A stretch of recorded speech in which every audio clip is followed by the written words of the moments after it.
going to commit the cardinal sin of turning down Tina Turner, but I have very good reason indeed, because my next guest actually wrote that song along with the best, Love is a Battlefield, Invincible, The Warrior. She's put it all down in a new book called I Am the Warrior, My Crazy Life, Rating the Hits and Rocking the MTV 80s. Delighted to be joining me live on the line from somewhere in the States, I think. It is the author and songwriter and performer, an absolute genius, Holly Knight. Holly, good afternoon from us. Good morning to you. Good morning to you. See, I'm in Los Angeles, so it's morning here. Well, very good to have you with us. Tell us a little bit about... I'm always in awe of as I said before, thank you for writing the soundtracks of my 80s life. But we hear so much about rocking in a man's world, because a lot of people you work with have been rockers, and you've really cut a swathe and made a stand for the women in music. What's the question though? Well, how was it basically becoming, getting yourself heard and getting your voice heard in a man's world?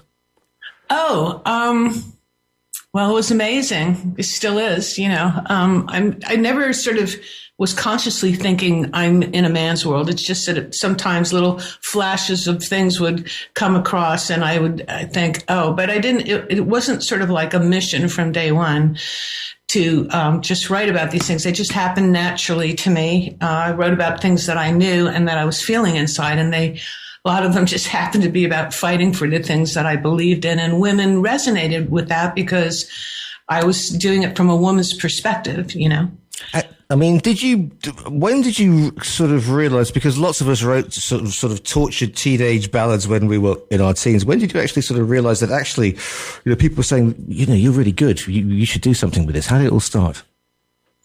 Well, I studied classical piano for 10 years, starting from age 4. So music was always my first language and continues to be. And I think I was just born with this, gift that I had. And my mother very much was into music and wanted to play, but she was not very good at it. And every time she would get up from the piano, I would sit down and play what she was trying to play. So she realized that, maybe she's the one with the talent in the family, and asked me if I wanted to have piano lessons. That started it. And then I discovered rock music. And of course, the louder, the better. And as I write in my book, there are many reasons that form any person, the first 10 years of your life are your blueprint for the rest of your life. And I talk about that in the book. And just, in the beginning, I wanted to be a rock star. It hadn't occurred to me that I was going to end up being a songwriter. That wasn't planned. That just sort of happened organically when I was in my first band, Spider. So who were your if you like, your influences? Who did you listen to as you were growing up? Who were the sort of the icons that shaped you musically and said, right, I want to be like that, or I want to develop that idea? Right. Well, some of them were the obvious ones that everybody, you couldn't help it. They were everywhere. It was the Beatles. And of course, there was the Rolling Stones, which I sort of related more to them just because I thought there was something more glamorous about them. And I could relate to their lyrics more than I could to the Beatles. But I love them both. And then Led Zeppelin was a big influence, and the Doors. I really sort of leaned toward the darkness and the whole Jim Morrison thing.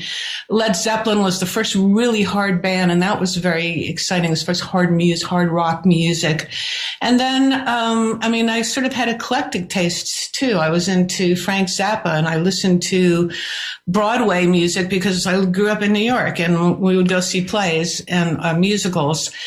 And then I became sort of a prog rock nerd for a while, and I was really into Emerson, Lake and Palmer because that was a keyboard player, and I sort of fashioned myself in my mind into being the next female Keith Emerson, and I was into bands like that. And then, of course, there were all the bands from New York, sort of the Bowie, but Iggy, the whole CBGB's thing. I was into that as well. And eventually, I left home very young. I was 15, and so by the time I went back to New York, I was 18 or 19. I know that's really young, right? Yeah. I'm a parent. The thought if my kids had left at 15 is just horrifying, but. it's all in the book as to why. I didn't just wake up one day and leave. So I joined my first band and we got a record deal, and that's really what started the professional side of things. I also jumped on the stage at a Beach Boys concert when I was about 17 and ended up playing keyboards to good vibrations. That must have been an interesting experience for everybody involved, I'm sure. It was, because I looked out in the audience and I went, wow, this is very different. The view from up here is really different than the view from down there in the audience. I want to be a rock star. Yeah, I mean, it is. You speak to people involved in music and they say being on stage, it is the ultimate buzz. You come off and you're absolutely, you're at a higher level, basically. Well, because you're doing what you love, and yet you have people that are actually there to listen to you and adore you, and one hopes, not boo you off the stage, but it is the ultimate, because you're doing what you love anyway. But then you have an audience, and the energy that you exchange between the two of you is just amazing. What was it like being in New York in that, because it's an interesting period. I'm a big lover of, you mentioned CBGBs. I'm a big lover of the stuff that came out from that time. Talking Heads, Blondie, really exciting music. And across the pond, Elvis Costello, Squeeze, all those acts. You mentioned Iggy, a force of nature. What was it like to be, because New York in the late 70s was dangerous, as opposed to now where it's all become a little bit more sanitized. So what was it like? How did you sort of get your in there? And what was it like sort of being around these people? And were you saying, here are some songs I've written, or were you pushing for Spider at that point? Well, you're right. At that time period, and even in the early 80s, it was a very dangerous place. CBGB's now it's fashionable, and where CBGB's was is now a fashionable John Varvatos store. But back then it was in a really dark, there were crackheads lying on the sidewalk. And, I talk about this in the book, actually. It's a good question you asked. It was a very seedy neighborhood. But that just added to the panache of the whole thing. I mean, sort of when I'm talking about that whole time period, I sort of refer to it in my book as the film noir period. And then when I moved to California, it was Fuji color and parties and just, and I really became a songwriter because when I was in the band Spider, everybody was trying to have a go at writing songs. And I figured, well, their songs aren't the kind of songs that are going to get us on radio. So I might give it a go too and see what happens. And as it turned out, I was better at it than I thought. Because when we would do the records and we would turn the songs in, the label never knew who wrote what, and they would always pick my songs as the singles. So by the time I got to the second record, I ended up writing a song which a year later, became the second single on Tina Turner's Private Dancer record, which was Better Be Good to Me. So that was, and then there was John Waite from the Babies that was doing a solo record, and he recorded Change, another song that was on the second Spider record. So at that point, I had left the band for reasons I won't go into in this interview, but it's all in the book. Yep. And I'm shamelessly plugging my book. Please, shame. Listen, I'm in the area of greatness here. I'm just happy to hear you. You plug away. Just an interesting thing though, because Private Dancer, that is 84. It's Tina Turner absolutely staking her place. She'd been away for a while. Yes. She'd been in the wilderness music. And I remember, because I was 16, 17 years old, and MTV was out, and it was like, bam, and Tina Turner was back with a, Private Dancer, huge album, the Better Be Good For Me, huge single as well. And she was, again, I'm perhaps using the words of a different generation, but she was saying, I'm back, I'm empowering myself, and you go girl, etc. Yeah, well, we all know she was much more successful as a solo artist as she was with Ike. And, but that was like also a classic time period for her. And she was ready at this point. She had left him. I mean, I think everybody knows the story by now. And run across the freeway into a hotel and asked for refuge, and decided to sort of rebuild herself, recreate herself. I think a big part of her growth was becoming a Buddhist, which she talks about a lot. She chants every day.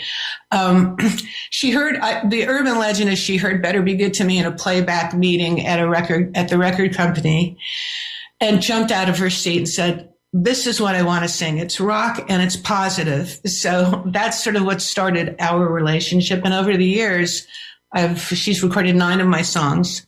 So she's basically, out of all the artists that I've worked for, she's my muse. And she even wrote the foreword to my book, which was just very flattering and wonderful that she did that. And when you start things like Love is a Battlefield, which is a punchy, brilliant rocker as well, and you see them, you get somebody else taking them on, and then of course we have MTV, and that was a whole new art form, and suddenly there are these ballsy, I mean, Pat Benatar's Love is a Battlefield is a fantastic video. And you're doing a mashup of Love is a Battlefield and Better Be Good to Me. Yeah, exactly. That could be the one. I can see it now. But yeah, I mean, it must have been quite a thrill as well to see these songs that you write put in on a video. I mean, because you have a mental image yourself of how they're going to be, and then a director has an image of how they're going to be.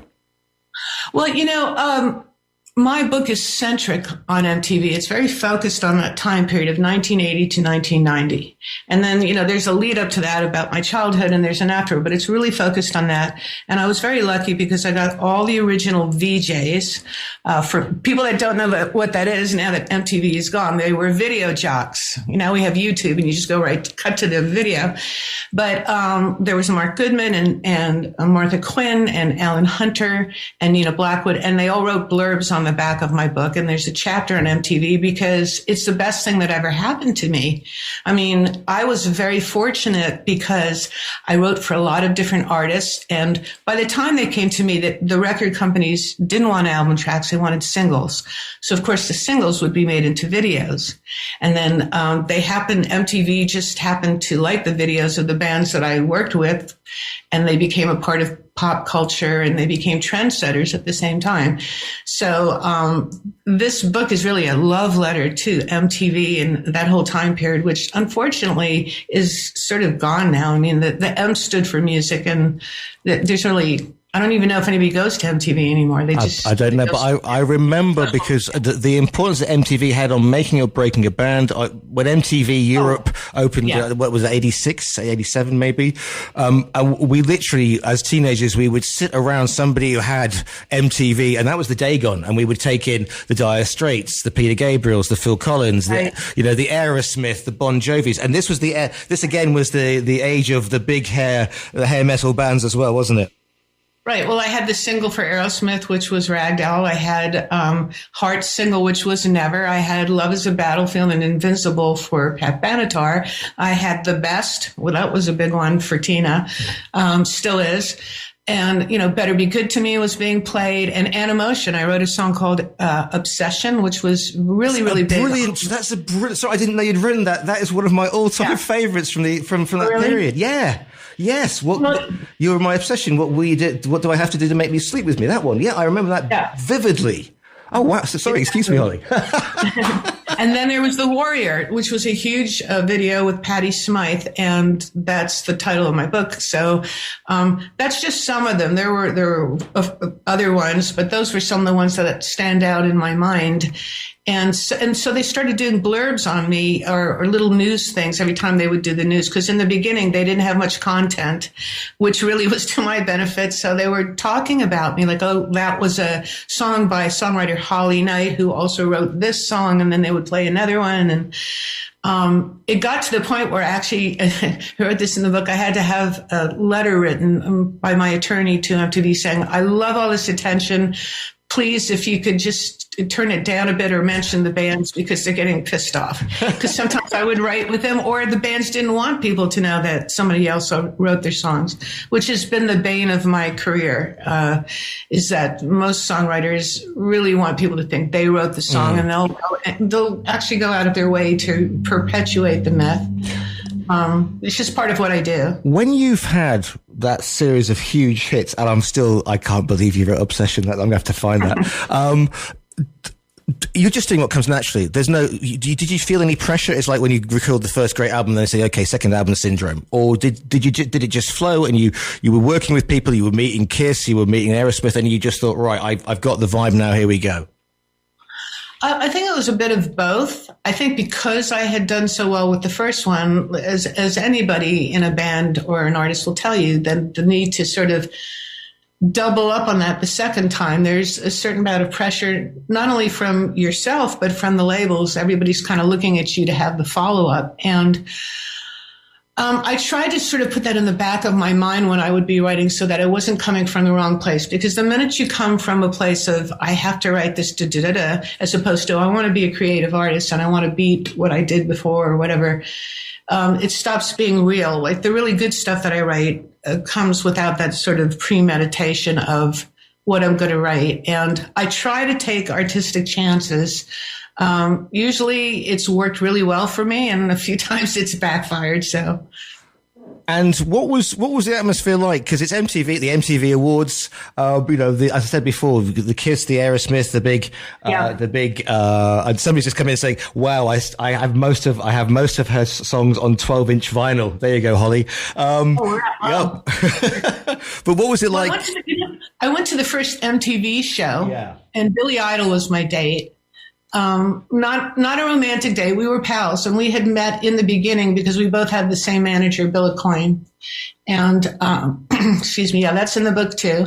And, we were both trying to make it in the beginning. I mean, he had already had Generation X, but he'd come to sort of make a name for himself as a solo artist. So he was just at the beginning of that. And I was in Spider, but I hadn't become the songwriter yet. So when we saw each other a few years later, we pointed at each other and gave each other the high five, like, you did it. You know, he was on the cover of Rolling Stone and he's like, and you did it too. And so I said, hey, let's go to the MTV Awards together. And we were both getting we were up for awards that night. So that was a lot of fun. And, Kiss, I worked many times with Kiss. I'm probably the only, I would say, woman that's ever played keyboards on their record. And I played keyboards on the entire Kiss Unmasked record, which then years later that led to writing for them or with them.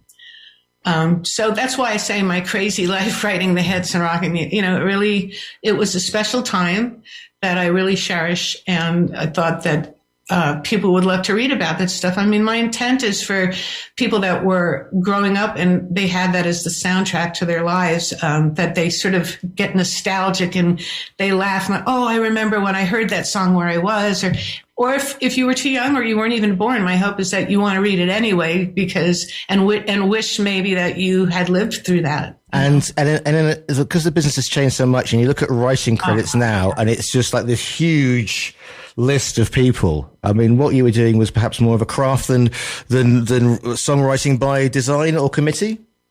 Yeah, I mean, there's different styles of writing, and I think for me, the true craft of songwriting involves actually writing music and lyrics from out of nowhere. But I do acknowledge that there are different art forms. I mean, there's a lot of sampling that goes on, and the people that sample them might, use many different samples in one song. And I've actually had songs sampled by rap artists and things like that. And have they asked you beforehand, or you just went, hang on a second, I recognize that? No, they have to license it. And that's why all the credits, because they don't want to get sued. So, that's why they do that. But then there are other people that are, for instance, there'll be someone recording a song and someone will come in and deliver food for the artist. And it turns out he's friends with the producer and he makes a suggestion, or the producer says, well, what do you think of this? He makes a suggestion. All of a sudden his name's on the song as a songwriter. I think that's a bit unnecessary, So I try to write, these days I write a lot by myself, but I really like to write. I love the process of collaboration, but I'd rather write with just one person, maybe two at the most. And, if you need more than that, you shouldn't be calling yourself a songwriter, because anybody could walk in and have ideas. And you could walk. I could walk in. But mine would probably not get past the drawing board. But absolutely, what was it like actually going up? Because we are talking. I mean, I had 80s hair. I had 80s hair. So what was it? So did I. Oh my God. Yeah, but I now have no hair, Holly, as opposed to yourself. So what was it like going back and remembering all that? Sorry. What was it like going back and going back and remembering, and what if you had to pick out a highlight out of the many, what would it be? You mean styles? I mean, in terms of actual, was it the MTV Awards with Billy Idol, or was it working with Kiss, or was it writing for Aerosmith, or Heart, or any of that, or helping Tina Turner get back to her rightful place at the top of her throne? I think probably one of those would have been when I had to go to England. I hadn't met Tina Turner yet, but I had to go there to go over the key of a song, believe it or not, that I had written for her. That was in the Mad Max movie, The Third Sequel, sequel that she starred in. And while I was there now. I traveled 5,000 miles there and 5,000 miles back home. So that's like 10,000 miles to go over the key of the song. But see, we didn't have digital stuff in those days. So Sure. The reasoning was if I had a little Walkman and her manager had suggested, well, why don't you just do 5 versions in 5 different keys and I'll give it to her. And I was like, well, that might not be very accurate because they run on batteries. And if the batteries are running at different speeds, it'll be the wrong key. So I ended up flying there. That's the short story of it. But you can read all about it in the book. Yeah. So when I went there, she said, oh, well, you have a few days before you have to go back. Do you want to come on tour with me? So I was like, sure. So I remember the first time I saw her live, I was sitting on a road case on the side of the stage. And then she launched into Better Begin to Me. And I looked at the audience and people were singing the words with her. They just knew all the songs. We were in Munich and they were German, but they knew all the English words. And it just dawned on me that this is what I was meant to do, to be a songwriter. And this is what I was going to continue to do. And just to look, she was at the peak. Private Dancer was out and she was amazing live. And I felt very privileged. Like I'm actually in the music business. I'm not an amateur anymore. I'm a professional and I'm one of the tribe. So that was just beyond thrilling. It's still thrilling to me. Absolutely. The book is called I Am the Warrior. Plug it again, Holly. I Am the Warrior, My Crazy Life. I Am the Warrior. Watching the hits and rocking the MTV 80s. If people want to find you online, I believe you do both the Twitter and the Instagram thing. Yes, I have Instagram, which is Holly Knight Vision. I have a website, hollyknight.com. I also have a link tree, which if you go to hollyknight.com, it'll take you to all sorts of places, lots of different places that I have. I have a YouTube channel, I have an Apple channel, all those things. And I just want to say that in addition to the book, the Audible book is out. Are you dictating it? The audiobook, I'm narrating it, yes. And not only that, there are never before heard demos of some of my biggest songs like Love is a Battlefield and The Best. And the exciting news is that on both Amazon and Audible, it's been listed as the #1 hottest new release in popular music. So it's doing pretty good. So not only are you have you been the #1 songwriting artist, but now you're the #1 hot thing in the world of publishing, Holly. There's no stopping you. No, there isn't, and I'm just going to keep going. I have lots of other plans for other things to come out. Well, please keep us informed. I'm absolutely, you do your little bit of research when you come on, and then you just drop that you wrote Obsession, and that's just completely blown my little tiny head, and I'll have to go away and slap myself with that one. The book is called I Am the Warrior, and I'll have to play that before I've only got a few minutes left, but I'll definitely play it before we finish the show today. The book is called I Am the Warrior, My Crazy Life, Writing the Hits and Rocking the MTV 80s. Go and check out and do the I'm Not Worthy bit with Holly Knight because she's been absolutely brilliant. Holly Knight, thank you so much for your time today. Thank you so much, too. And I want to say, too, that I have been to Spain many times and absolutely love it. Love it. Well, next time you're over, we'll have to try and meet up. Holly Knight, thank you so much for your time today. Thank you. Take care.